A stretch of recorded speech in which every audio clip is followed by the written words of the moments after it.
Hello everybody, as you can tell from the title, I am pregnant. I honestly thought I would never be making another one of these videos, and I'm still trying to figure out exactly what I'm going to be sharing. I want to be able to share the pregnancy and like the starting part of motherhood, but at the same time, I'm trying to figure out again where the line is. But I wanted to do sort of like a halfway there, how I've been feeling, how it's been going, how it is compared to my last pregnancy. We're gonna start with finding out I was pregnant. So I'm gonna preface this by saying, if you guys watch my videos, you know that I am planning on having my tubes tied, and that is still the plan. I know a lot of people in my personal life, this is probably like TMI, but a lot of people constantly, like, you tell them that you're pregnant and the first question is, were you trying? And the answer is, I guess technically, because we weren't not trying. Let's start at the beginning. Rewind all the way back to February. It's the end of February, and I take a test every single cycle, just kind of as a precaution. My period typically comes very consistently, but the test can show up to a week before you miss your period. So I take a test every single month, just as a precaution. With Laura, I was high risk, there were some complications, and I just wanted to make sure that I could do like the best that I could if I were to get pregnant for the baby. So I was just always testing. There are some months where you just feel like you're pregnant. I've been nauseous and I've been tired, and I had tons of months like that, but February was not like that. It was actually the day I was supposed to get my period, and so I had to go to the store and get some feminine products, and I just thought, while I'm here, I'll pick up a test and I'll take it this morning. I hadn't taken one the week prior like I usually did, so I figured I'll just grab one and I'll take it really quick when I get to work, because why not? I got to work, I was the first one there, run in the bathroom, pee on the stick, and then I go about setting up for the day. And then a few minutes later, I go to the back and I check the test. And obviously it's positive. Of all the months that I feel like I could be pregnant, this one I didn't feel like I could be.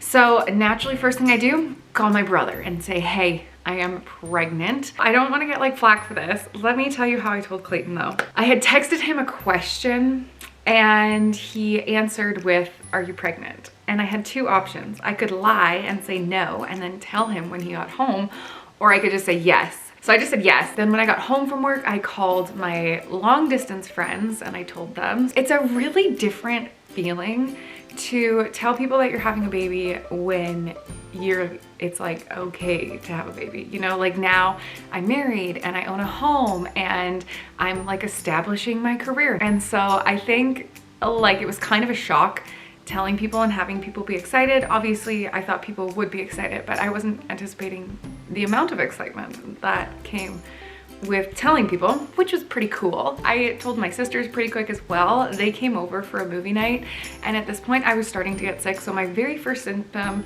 was I was having some tummy troubles. I wasn't puking yet, but I was having some tummy problems. And these symptoms didn't start until after I had taken the test. I was about 4 weeks. And then I want to say the symptoms started like week 5. And so my sisters came over. They were bugging me all evening. They just kept being like, are you pregnant? Are you pregnant? Oh, you're tired because you're pregnant. Oh, you're grumpy because you're pregnant. And so finally I just said, yeah, I'm pregnant. I wasn't planning on telling my family. I was planning on letting them just figure it out and be like, she's gained a ton of weight. Is she pregnant? But I told my sisters because they were harassing me. And then I told my parents because I was just realized that when we finally told the kids, they were going to blab it anyways. So I figured I might as well tell my parents. But I didn't tell them until I was 15 weeks, I think. Rewind, I told my sisters. Pretty quickly after that, I started getting really, really sick. So by week 6, I was full blown sick. With Laura, I was sick all day, every day, and I went on diclectin, and it caused extreme fatigue and I couldn't function. And I didn't want to do the diclectin again. And because they don't know what causes gastroschisis, and I'm not associating any of this with diclectin, but if you are taking meds, there's always that chance that something could happen. And because they don't know what causes gastroschisis, I didn't want to risk it. And Clayton and I had actually had this discussion before. We've had plenty of discussions about how things would go and what we would do if we end up having a baby. And so we had previously discussed that neither of us wanted me to go on diclectin.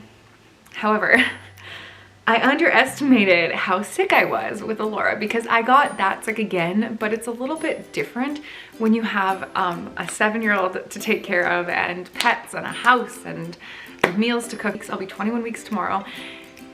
and I'm still sick in the mornings, but it has gotten a lot better throughout the day. As you can tell, I am up, I am functioning, we love it. This is actually longer than I was sick with Alora. It has been so exhausting. Here we are at 21 weeks, and oh my gosh, I had no idea pregnancy could be so fun. I mean, it sucks because I've been sick, I've been extremely exhausted. I have noticed that this time with the pregnancy, I'm really struggling with body image. And I think with Alora, I was in an extremely unhealthy place mentally.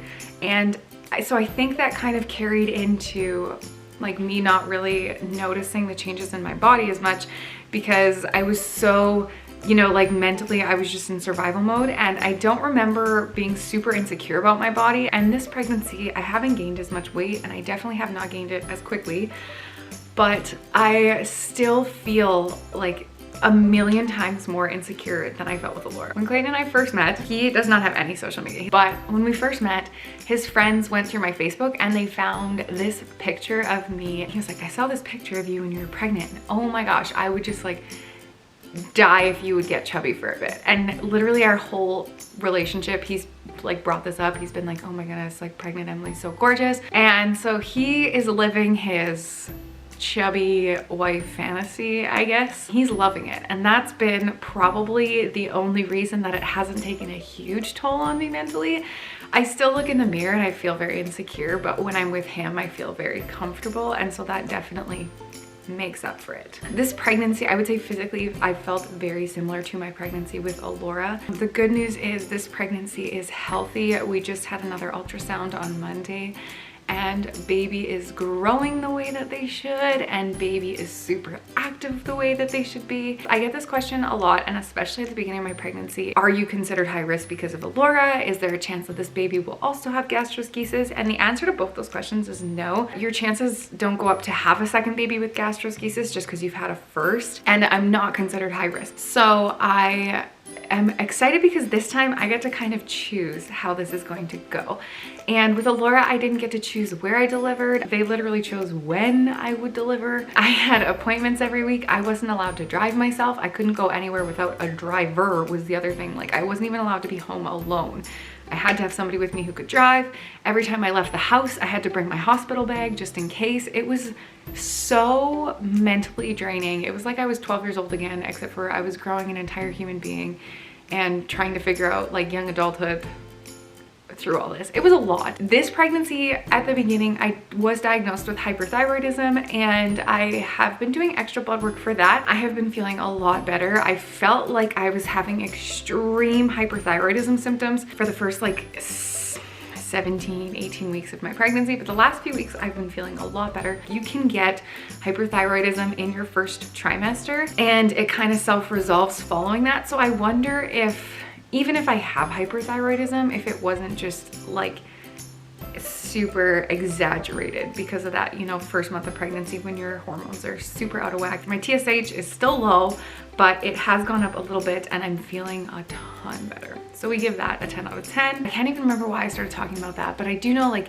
physically this pregnancy has been, I would say, as challenging as my pregnancy with Alora, but mentally it has been a lot healthier. We did tell the kids, obviously, because now there's no hiding it. We just did a little scavenger hunt. So I wrote up a bunch of notes, and the stork dropped them off in a basket first thing in the morning. And then there was 3 little wrapped packages, and each of the packages had a plain white baby onesie in them. So in the notes it said, do not open the packages till you get to the last clue. Here's your challenges. So they had to find baby swings. They had to pick new seating arrangement in the vehicle, because the baby will be going in the middle row, and right now they all sit in the middle row. And then they had to go to Walmart and get a tie-dye kit, and then they got to open the onesies and they found out that I was pregnant. Oh, yay. So I think that's kind of it. It's been a lot of fun. Like, it's been totally different than I kind of imagined a healthy pregnancy would be.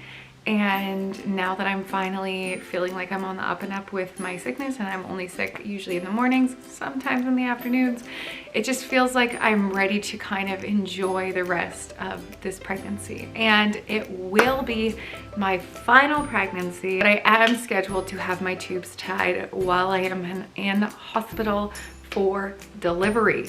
So we love that. No more wait list. So I am going to be making probably a lot of videos on things that I'm going to be doing differently in this pregnancy.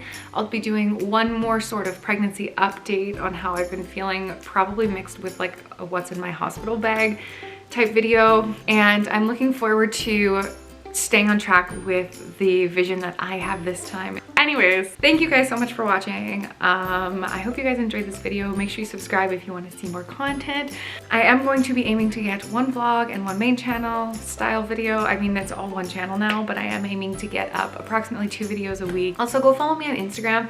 That's where most of the stuff happens first. I'll be posting the gender on there first as well. Anyways, thank you so much again for watching, and have a great rest of your week, and I will see you guys in the next video.